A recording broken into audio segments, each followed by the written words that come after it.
আর জীবনে আমি এরম মসজিদ কোনোদিন দেখিনি। আপনারা দেখেছেন কিনা জানি না। বাংলাদেশে মনে হয় এরম মসজিদ আছে কিনা আমার জানা নেই। দেখেন মসজিদের অবস্থা খুবই খারাপ, কিন্তু পানি আসলে কিন্তু ভয়াবহ অবস্থা হয়ে যায়। দেখেন এই জায়গায় কিন্তু পানি পড়ে। আমি আপনাদের কাছে অনুরোধ করব এই ভিডিওটা সর্বোচ্চ পরিমাণ শেয়ার করবেন। কী জন্য জানেন? এই এলাকার মানুষ এত গরিব যে এই মসজিদটা একটু সুন্দর করে করবে সেই টাকাও তাদের নেই। দেখেন ভাই, আমার জানা মতে দেখেন এই মসজিদটার অবস্থা দেখেন খুবই খারাপ, একটু দেখান।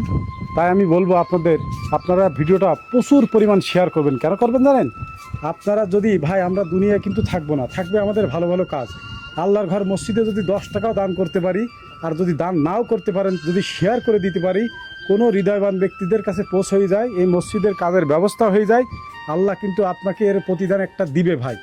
এজন্য আসুন আমরা আল্লাহর ঘরে 10 টাকা, 20 টাকা, 50 টাকা যে যা পারি বিকাশ নাম্বার দেওয়া থাকবে, আপনারা সবাই সহযোগিতা করবেন। কারণ ভাই আমরা দুনিয়ায় থাকবো না, থাকবে আমাদের ভালো ভালো কাজ। আজ বাদে কাল চলে যাব, চলে যাওয়ার পরে কিন্তু ভালো কাজ করার সুযোগ নেই। দেখেন মসজিদের অবস্থা আসলে আরেকবার একটু দেখান, খুবই খারাপ অবস্থা। এই যে অনেক মানুষ নামাজ আদায় করছে, তারপরেও দেখেন আসলে আমি আপনাদের কাছে আবারও জোড়হাত করে অনুরোধ করব, আসুন আমরা ভালো ভালো কাজ করি।